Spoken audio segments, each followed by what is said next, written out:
Happy New Year 2023 to everybody, and welcome to this short video, hopefully short video, of the new release of the course environment I'm going to use this year. So this is going to be the version I'm going to use in the new intakes.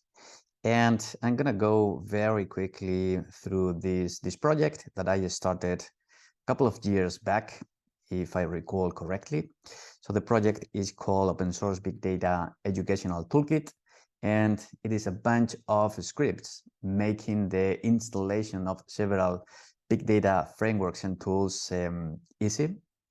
And actually, it's going to install all these elements in one single machine.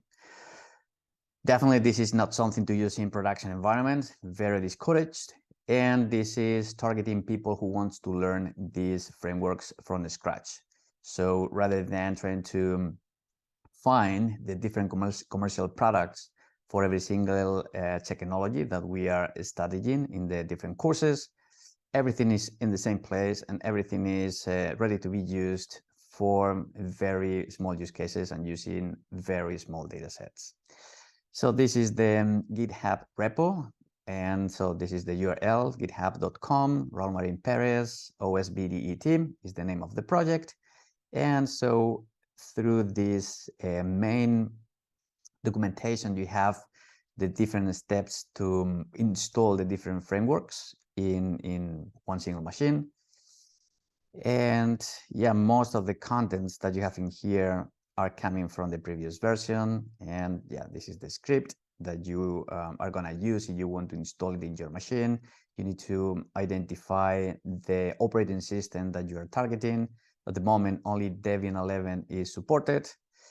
And it supports AMD 64 and ARM 64 architectures. And so I will explain this a little bit more later. And that's pretty much it. So once you have this quick setup, you're able to start installing the different technologies. These technologies are called modules, and you can be very selective. So you don't need to install everything. And if you want to have a very reduced environment, you can select the modules that you want to install. So in order to make the life of my students easier, I provide a virtual machine with all the modules installed. And this is what I'm gonna go over in a moment. And what I do is I create a virtual machine with Debian 11 in it. I deploy OSBDET, and then I start using this script, the builder, to create the different modules. So as you can see, the list is a considerable list.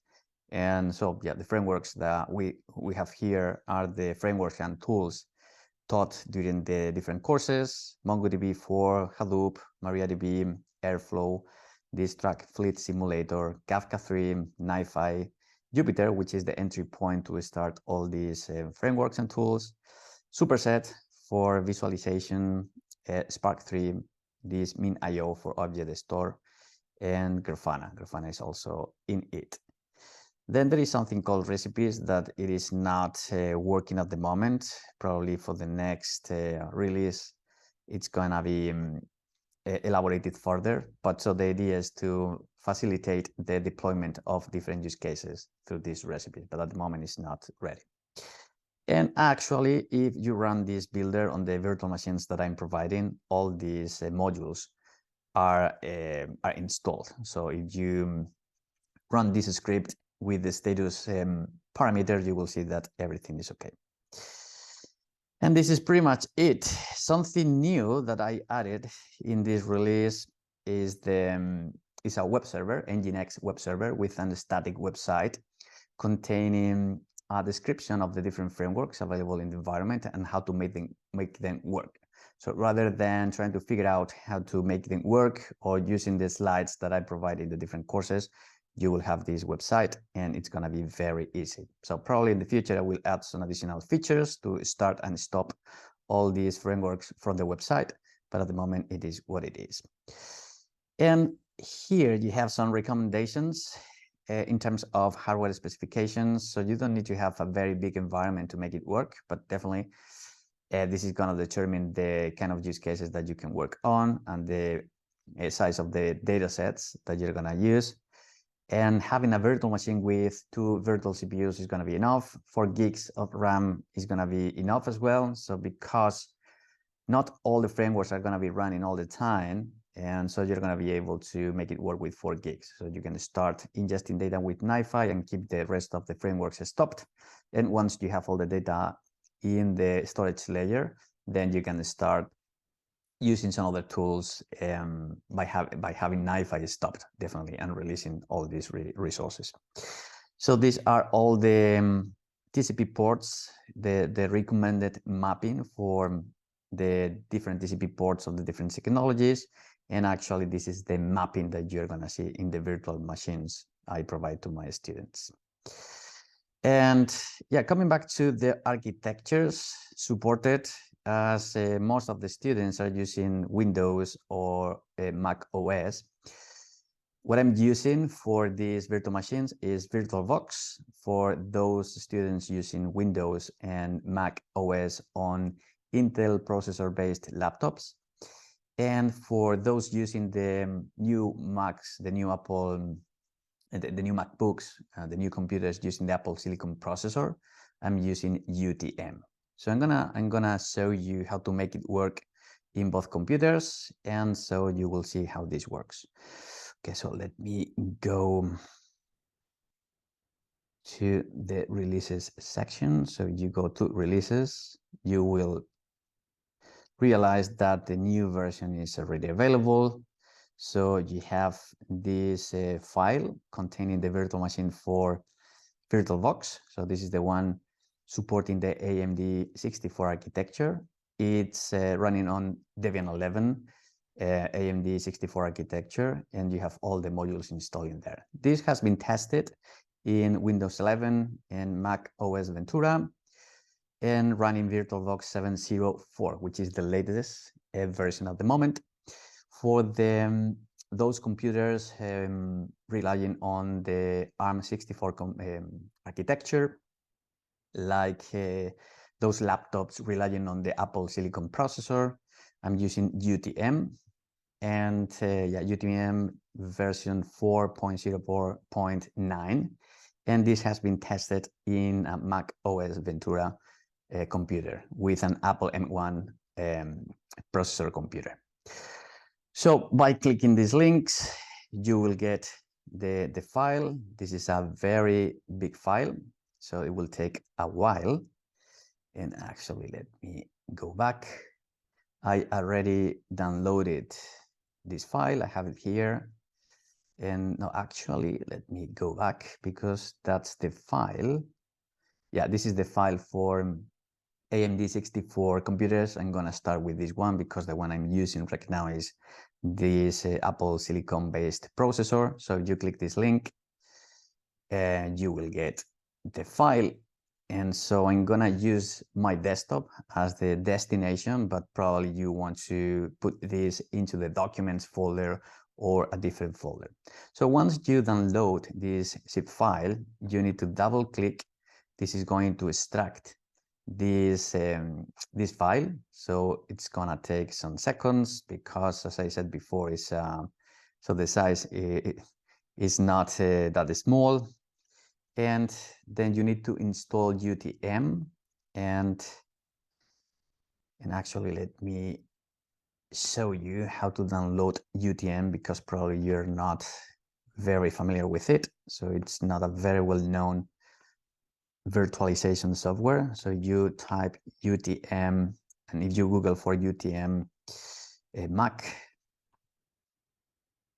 yeah, this will give you the URL. You click here, and this is it.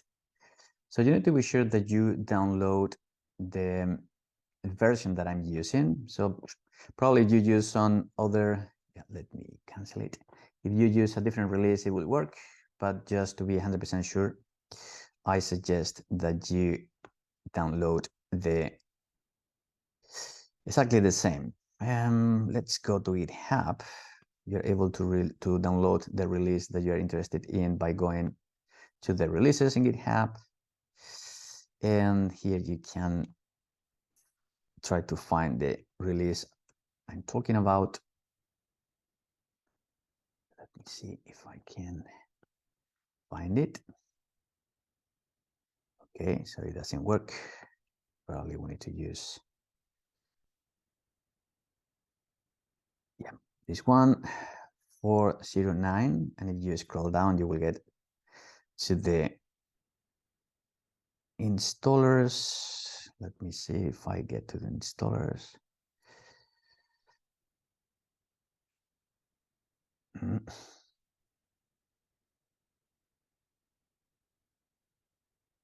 There you go. You need to click the link and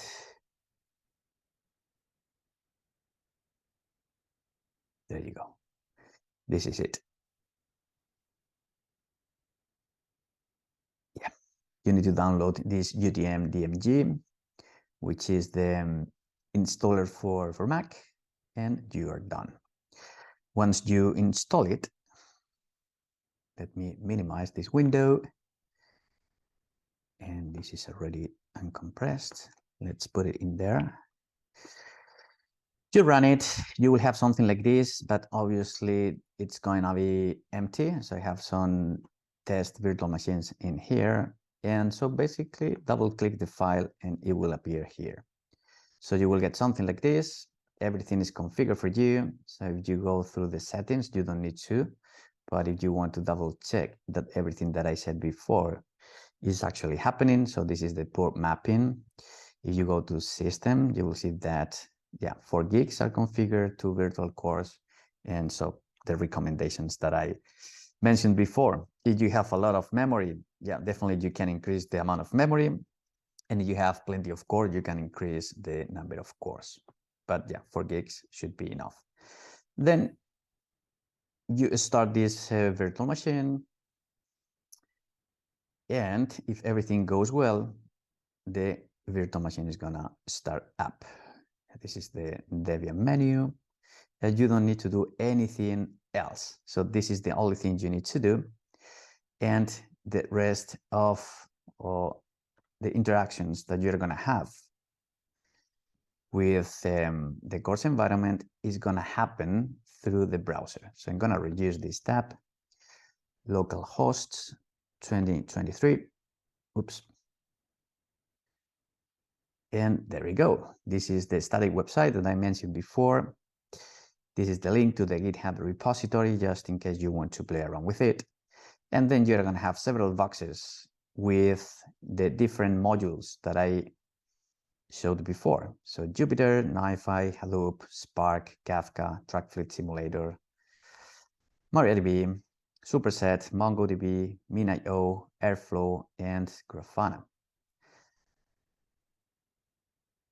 If you click any of these boxes, you're going to get the description of every single tool or every single framework.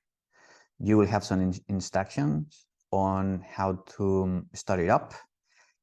Jupyter is started up automatically when you switch the virtual machine on, and it is stopped when you shut the virtual machine down.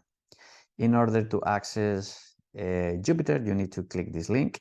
This is one of the mappings that I mentioned before, and this is going to be the password. So the password is going to be the same password across all the tools and frameworks, and so that's going to be easy to remember. So let me log out. So you should see something like this. Password is going to be OSBDET $123. Let me select, copy, paste, and we are in. So now you are ready to make the most of the course environment. Most of the interactions are going to happen through the terminal window. So you don't need to be an expert on the terminal window, but you need to be familiar with it. So imagine that you want to work with NiFi. Click NiFi, and here you will have the instructions that you need to follow in order to make it work, and with some screenshots, so you can compare your output to the output that you should get, and that's gonna help you understand if things are going well. So that's the way to start NiFi. NiFi takes a while to be available. So you scroll down. This is the command you need to run in order to stop it. Once you're no longer working with NiFi, you are going to release resources. That's really recommended. And this is the URL you need to use to access NiFi. You click this link, you will get to NiFi. There we go. And you will be able to start working with NiFi. And yeah, there is more info around the project, a link to the project website. If you want to explore the documentation, maybe this is going to be the path you want to follow. And yeah, some additional notes. And this is the kind of notes you should go over just to prevent unexpected behavior. So as you can see here, when you're working with NiFi, and before stopping NiFi, you should stop all the data flows. Otherwise, when you start NiFi the very next time, the flows are gonna start working automatically, and probably this is gonna consume resources that you didn't expect, and then you will realize a very weird behavior. Excellent. So this is the way you're gonna use this study website. So definitely I believe this is a very important improvement compared to the previous version, because before you had to figure this out by yourself or using the slides that I'm sharing in every single lab. So yeah, hopefully this is gonna make things easier to use. Okay, so I'm not going to go over all the boxes in here, so give it a try. And yeah, this is the logic that you're gonna see behind every single component. So I'm not using the latest version of the Spark because there are some dependencies on with some of the labs. So we are using GraphFrames, and unfortunately, the latest version of GraphFrames, it's only compatible with this release. But for the rest of the frameworks, we are using the latest and greatest. So Kafka 3.3.1, and this version is not relying on Zookeeper, which is much better because we have less resources used by Kafka. Latest version of Superset, a very cool visualization tool for business intelligence. And there we go. So yeah, let's start Grafana. So let's see how to make it work. So as you can see, some of the components are using scripts that I created by myself. Some others are relying on systemd scripts, but the result is going to be the same. So yeah, we can double check if this is up and running. There you go. It's up and running. Key Q to leave that message. And yeah, if we go to Grafana and we scroll down, you should get to the link taking you to Grafana, and there we go. We are in. Once you are done, close it and stop it. So by default, everything is stopped. As you can imagine, that's the way of making everything work in one single computer. So if we started everything from the very beginning, we wouldn't have, or the machine wouldn't have enough resources to cope with all the needs. So that's the way to make it work. And once you are done, you need to stop it like this. So this is the recommended way of stopping the virtual machine for Apple M1 computers. So if you go to UTM, it is properly stopped, and then you can quit. And this is it. So let's see how to make it work on a different computer. So you have a Windows machine, or you have an Apple computer with an Intel-based processor. So let me remove this one because this is the one we are going to import. We'll delete everything. So you need to download the other file. This is an already compressed file. You don't need to uncompress the file. You need to install VirtualBox. Be sure that you install the latest 704. This is the one I tested. And yeah, once you have it, just put this file wherever you want to keep it, because maybe you need to use it in the future. Double click it, and this is gonna import the virtual machine. So once the virtual machine is imported, you can remove this file, but my recommendation is to keep it if you have enough space. If you go over the specs, you will see that this is a 2 virtual CPU VM with 4 gigs. So this is not properly displayed. Definitely this is not megs. So this should be bytes or something like that. And yeah, so let's click finish. This will take a while.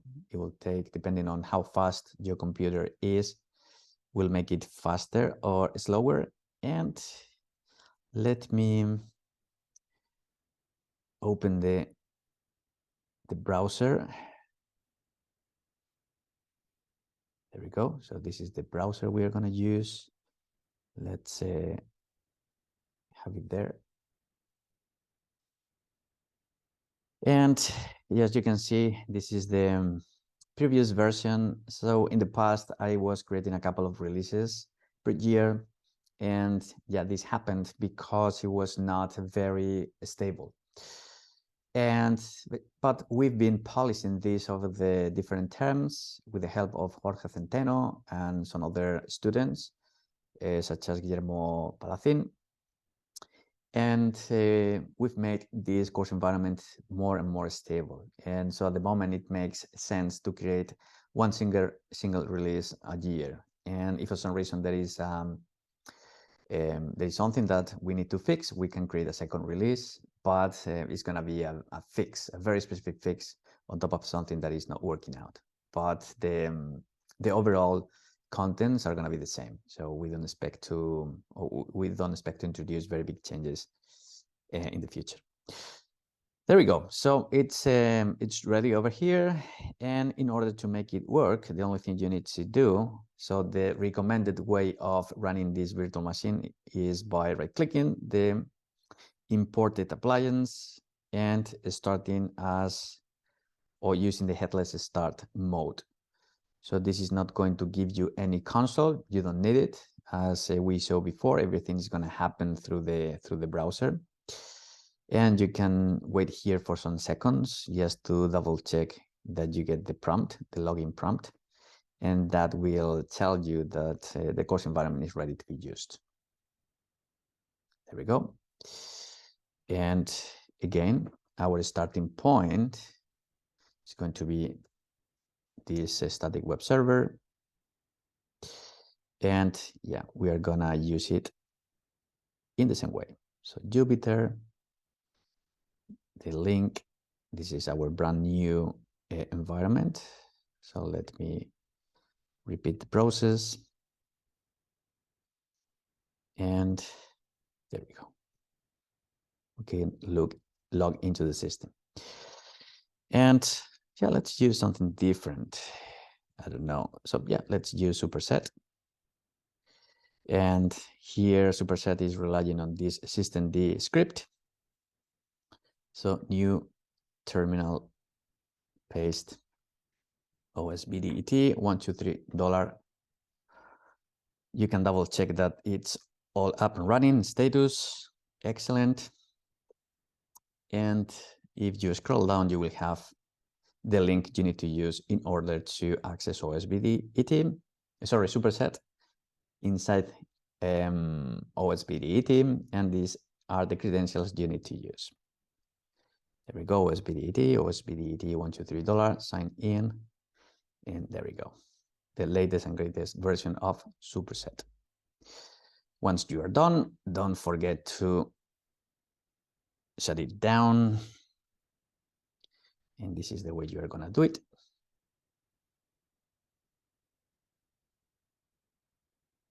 And again, you can double check that is down. Yeah, there you go. So you have this active, inactive status. And then you're ready to move on with the environment. If you want to use something else, you can continue doing it. And once you are done, the way you're going to stop with VirtualBox is by right-clicking the item, right-clicking the appliance, and using ACPI shutdown. This is going to stop the course environment following the right steps. So if there are open files, they're going to be properly closed. If there are some open services, they are going to be properly closed as well or stopped. And that's going to prevent a lot of problems.